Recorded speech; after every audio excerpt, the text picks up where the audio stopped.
J'ai lu un truc. C'est un livre écrit en 2019 par Quentin Yarnaud et ça s'appelle « Du comportement végétal à l'intelligence des plantes ». Ah, carrément. L'intelligence des végétaux. Ça, on aura tout vu. Hein. Mais dis-moi, c'est quoi les œuvres majeures du règne végétal pour le coup, hein? Symphonie pour une compote? Pam, pam, pam, pam.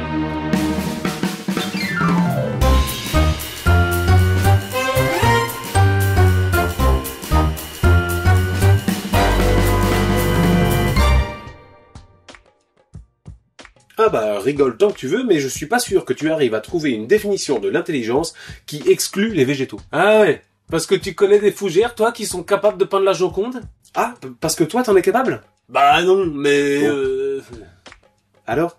Oui, non, mais ce que je veux dire, c'est qu'une plante, ça bouge même pas. Alors c'est quand même vachement plus proche d'un meuble que d'une quelconque forme d'intelligence. Ah oui, tu veux dire comme les animaux qui avaient auparavant le statut d'objet dans le droit, ou comme on niait l'individualité des femmes et des enfants à une certaine époque. Oui, bon, d'accord, mais alors c'est quoi l'épreuve de l'intelligence des végétaux? Bien. Déjà, commençons par définir un comportement. Non, mais ça va, on va pas revenir sur chaque mot non plus, sinon on n'a vraiment pas fini, là. Ah, très bien, donne-nous ta définition d'un comportement. C'est la façon dont quelque chose se comporte.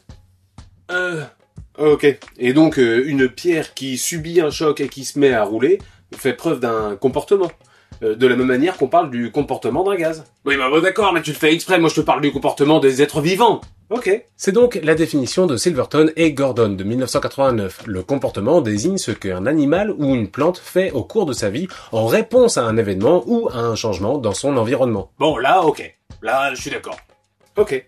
Et donc si je dis Marie-Chantal s'est faite écraser par un bus, il s'agit d'une action subie, et donc non d'un comportement. Ouais, mais... Alors que si je dis Marie-Chantal, absorbée par Instagram, a traversé en dehors du passage piéton et s'est faite écraser par un bus. Il s'agit bien là de la conséquence d'un comportement observable. Oui, ok, mais là je te suis plus. C'est quoi le truc? Marie-Chantal c'est un légume? Non, mais le concept de comportement est relatif. Il dépend toujours du point de vue de l'observateur, du contexte et de la chaîne causale que l'on considère. Oui, non, mais tu comprends ce que je veux dire, quoi. Les plantes, elles sont pas sensibles, quoi. Elles ont pas d'intention, elles ont pas d'émotion, de désir. Elles ont pas de faculté intellectuelle, quoi. Ah bah, en ce qui concerne la sensibilité, c'est à voir. T'as déjà entendu parler du Mimosa pudica? Hein? De quoi? Cette plante, là. Ah ouais? Eh ben quoi? Eh bien, on l'appelle aussi la sensitive, parce qu'elle a la capacité de repérer... Oui, bon, ça va, ça, je sais, mais bon, là, c'est une exception, quoi. Eh bien, au début du 19e siècle, un mec met en évidence... Augustin Pyramus de Condol, un botaniste suisse né en 1778 et mort en 1841. Ok, et du coup, il fait quoi ton petit Suisse?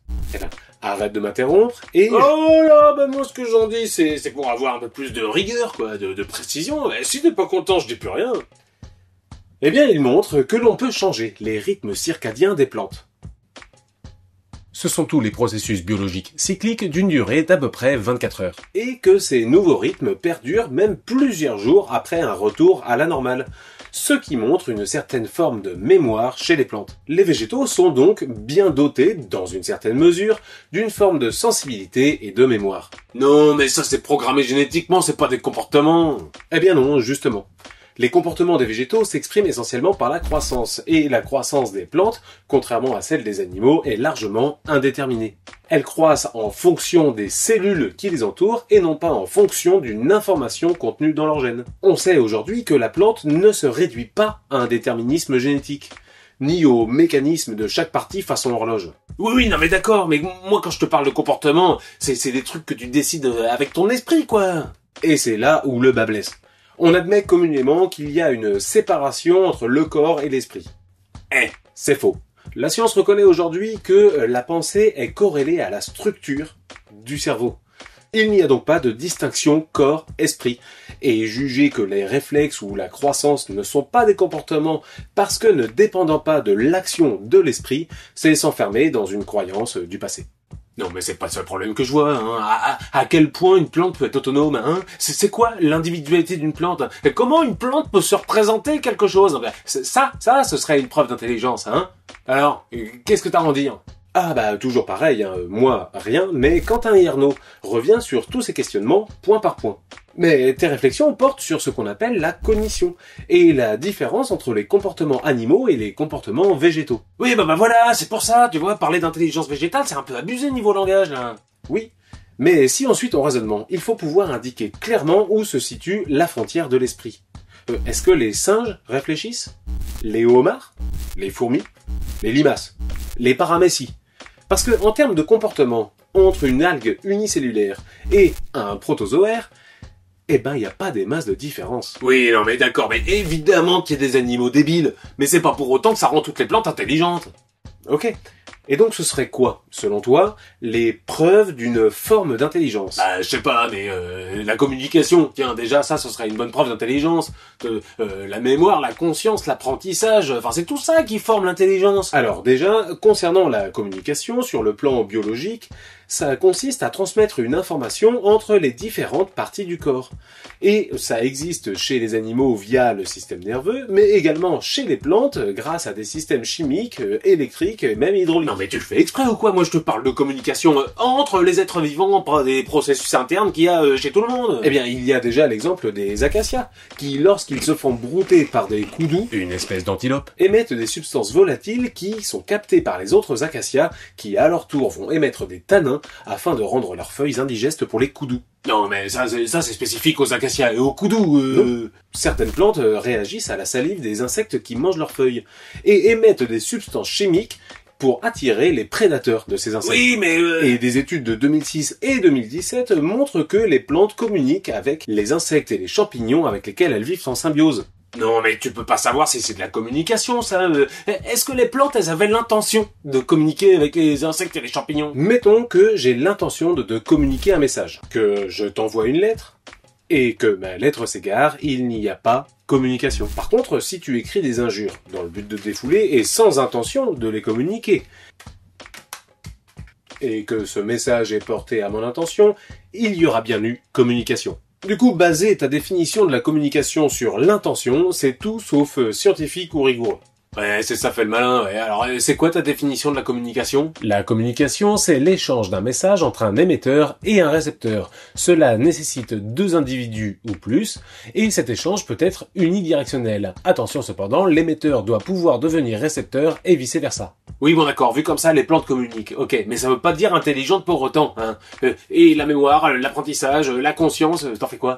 Eh bien déjà, pour démontrer la mémoire, il faut observer une réponse différée à un stimulus au-delà du temps de réaction d'un réflexe. Ouais, mais... Et l'on a bien observé ce type de réaction chez certaines plantes. Une étude de Marder de 2012 sur les feuilles de la Lavetera critica. Dès 2015, le biologiste Michel Tellier explique que la mémoire des plantes se manifeste selon trois fonctions. Le stockage, mémorisation de l'information, le rappel, réactivation de l'information et l'inhibition, sélection de l'information réactivée ou non. Oui, non, mais voilà, tu joues sur les mots aussi. Moi, je te parle de la mémoire, de quelque chose que tu peux te représenter, hein, pas de la mémoire d'une information faible. Mais sinon, le sol aussi, il a une mémoire, parce que si tu marches dans la boue, ça laisse une trace de pas. Et puis les pierres aussi, elles ont une mémoire, parce que si tu les chauffes, elles restituent de la chaleur. C'est bien qu'elles se rappellent. Tu as raison. Ah bah quand même. La langue française utilise le terme de mémoire pour désigner la mémnée, une mémoire directe, spontanée ou même passive, mais aussi l'anamnésis, mémoire qui suppose remémoration, conscience et même effort pour se rappeler. Oui, non mais voilà, c'est ce que je dis. Il y a la mémoire des humains et puis la mémoire des autres. Eh bien là aussi c'est une erreur puisqu'il existe trois formes de mémoire chez les humains. La mémoire épisodique, qui concerne les événements et donc les souvenirs. La mémoire sémantique, qui a trait au concept et à l'information en général. Et la mémoire procédurale, qui permet donc d'enregistrer les séquences d'informations. Chez les plantes, on observe donc une mémoire de type procédural. Oui, non mais voilà, tes définitions scientifiques c'est relou aussi. Moi je te parle de la mémoire du Larousse. Mémoire, activité biologique et psychique qui permet d'emmagasiner, de conserver et de restituer de l'information. Donc, la mémoire... Ah bon, la mémoire, ok. Hein. Mais tu peux pas parler d'apprentissage chez les végétaux. Et là, du coup, ça flingue tout ton délire d'intelligence des plantes. Bah, on parle bien d'apprentissage pour les robots, les machines et les logiciels. Je vois pas pourquoi ce serait incongru de l'utiliser aussi pour les plantes. Ah ouais, bah vas-y, c'est quoi les exemples d'apprentissage chez les plantes alors ? On en revient aux sensitives. En 2014, Gagliano et son équipe soumettent des sensitives à des chocs inoffensifs, mais répétés, et ils observent une diminution du temps de fermeture des folioles. Non mais ça c'est normal, à force de les stimuler, elles sont fatiguées les plantes. Non, car si la nature du stimulus change, elles retrouvent immédiatement leur réaction habituelle.